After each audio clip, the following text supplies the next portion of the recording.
Hello नमस्कार दोस्तों, मैं Indira online solution YouTube channel में आप सभी का स्वागत करता हूं। आप सब कैसे हैं? आशा करता हूं आप लोग बहुत अच्छे होंगे। जैसा कि आप लोग अच्छी तरीके से जानते हैं कि आजकल धर्म को लेकर बड़ा ही बवाल हो रहा है कि जहां देखो उधर ही धर्म को लेकर के बहुत ही बवाल हो रहा है। मेरा मानना है कहीं ना कहीं जो इस बात को लेकर बहुत ज़्यादा लड़ाई करते हैं सब कि मेरा धर्म बड़ा है, उनका धर्म बड़ा है, तो मैं जहाँ तक सोचता हूँ कि जिस धर्म में बच्चे, बूढ़ों और औरतों की कद्र की जाए और समाज में हर तरीके से क्या आवश्यकता है, क्या ज़रूरत है आज की जनरेशन को, और जिस हिसाब से आज ज़माना बदल रहा है उस हिसाब से हमें धर्म में परिवर्तन करने की भी ज़रूरत है। इसलिए क्योंकि जैसे आप जानते हैं कि कॉन्स्टिट्यूशन हमारा लागू कब हुआ है, कितने साल पहले, लेकिन आते आते क्या हुआ कि ज़रूरत के हिसाब से संशोधन करते चले जा रहे हैं। अब तक 100 के ऊपर अमेंडमेंट हो चुके हैं। तो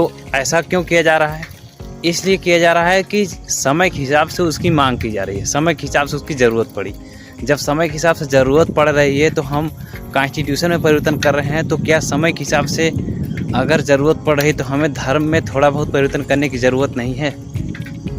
और जहाँ तक मैं देखता हूँ आजकल औरतों के प्रति तो बहुत ज़्यादा अन्याय हो रहा है कई धर्मों में। हम किसी एक विशेष धर्म का ना ही नाम लेना चाहेंगे ना कहना चाहेंगे, वो सब आप लोग जान रहे हैं, क्योंकि समानता का अधिकार होना बहुत ज़रूरी है। ये नहीं कि औरत के साथ कुछ और आदमी के साथ कुछ और, औरत को कुछ और स्वतंत्रता हो और आदमी को कुछ और स्वतंत्रता हो। हाँ, ये बात सत्य है कि मर्यादाएं की एक सीमा होती है, लेकिन इसका मतलब ये नहीं है कि औरतों को इस तरह से बांध करके रखो, इस तरह से दबा कर रखो कि जैसे लगता है कि वो सिर्फ उपयोग की जाने वाली वस्तु है, उसका कोई अधिकार नहीं है समाज में। और मुझे बहुत ही गर्व होता है कि मैं हिंदू धर्म से बिलोंग करता हूँ, और मुझे इस बात की बहुत फख्र होती है कि हमारे हिंदू धर्म में किसी प्रकार की कोई पाबंदी नहीं है। हमारे माँ बाप ने या किसी ने आज बचपन से लेकर आज तक किसी ने ये दबाव नहीं दिया कि तुम इस भगवान का पूजा ही करो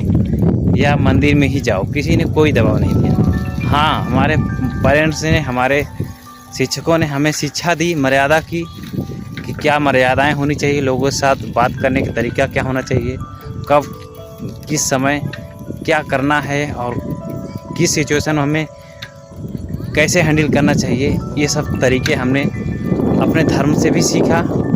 मेरे कहने का मतलब ये हुआ कि मेरा सबसे ज़्यादा प्रभाव मुझे लगता है कि रामायण और कृष्णलीला की जो सीरियल है उसको हमने देखा, उससे हमने बहुत कुछ सीखा। और इस बात को लेकर के नवाजुद्दीन सिद्दीकी भी सहमत हुए थे, जो आपकी अदालत में गए थे। आप कभी देखिएगा उनका वीडियो, आपकी अदालत में नवाजुद्दीन सिद्दीकी का। उन्होंने भी कहा था कि बचपन में हम लोग जब रामायण चलता था, टीवी चलती थी, तो सब लोग एकजुट होकर के देखा करते थे। मैं सबको सजेस्ट करता हूँ कि आप चाहे किसी भी धर्म से बिलोंग करते हो, अगर कोई भी इंसान का अगर अच्छा चरित्र को दर्शाया जा रहा है तो आप उसे देखिए, उसी तरीके से देखिए जैसे आप मूवी देखते हैं।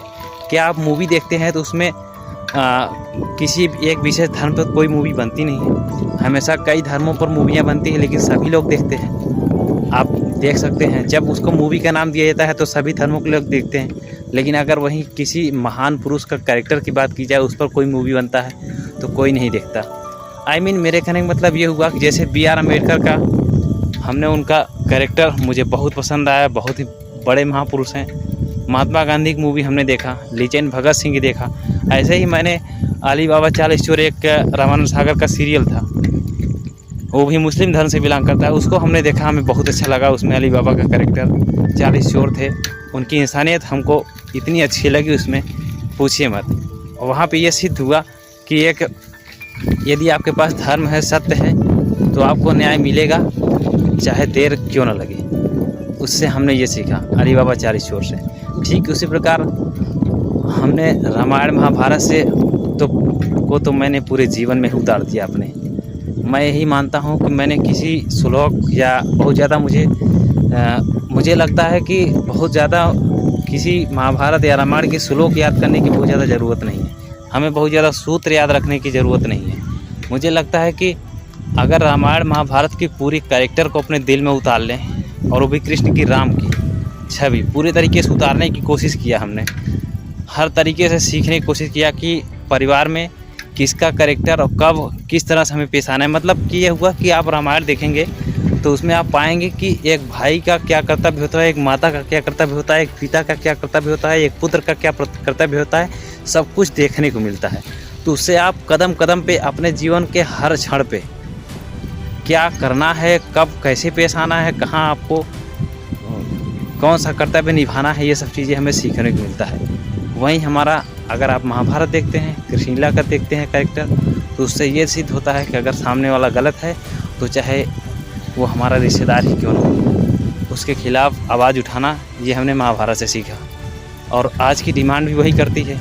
और आप जानते हैं कि चाणक्य की नीति और भगवान श्री कृष्ण की जो इपिक है, गीता है, वो दोनों लगभग मैच करती है, वो भी मॉडर्न ज़माने के हिसाब से।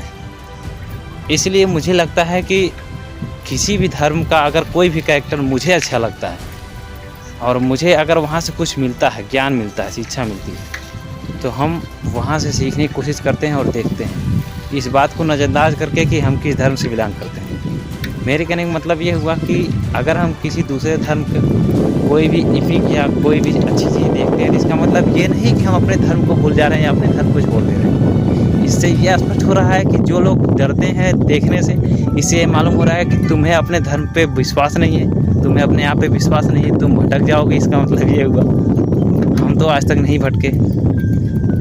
और इसीलिए मेरा अनुभव जहाँ तक कहता है कि हम यही कोशिश करते हैं कि आपसी में सभी लोग भाईचारा बनाए रखें, कभी भी कोई भी किसी प्रकार का कोई भेदभाव न रखें। सब एक समान है, सबके लिए एक समान रूल है, और इसीलिए कॉन्स्टिट्यूशन बनाया गया है। सबको कॉन्स्टिट्यूशन को सर्वोपरि बांध कर चल रहा है। धर्म सबका अपना अपना है, वो अपना अपना आप रखिए अपने पास, लेकिन कॉन्स्टिट्यूशन सबसे ऊपर है, उसको आप नज़रअंदाज कभी नहीं कर सकते, चाहे वो कोई भी धर्म हो। इसलिए आप कॉन्स्टिट्यूशन का सम्मान करें, लोगों का सम्मान करें, लोगों में सौहार्द बनाए रखें। तो मिलते हैं दोस्तों किसी और एपिसोड में किसी और टॉपिक के साथ, तब तक के लिए धन्यवाद।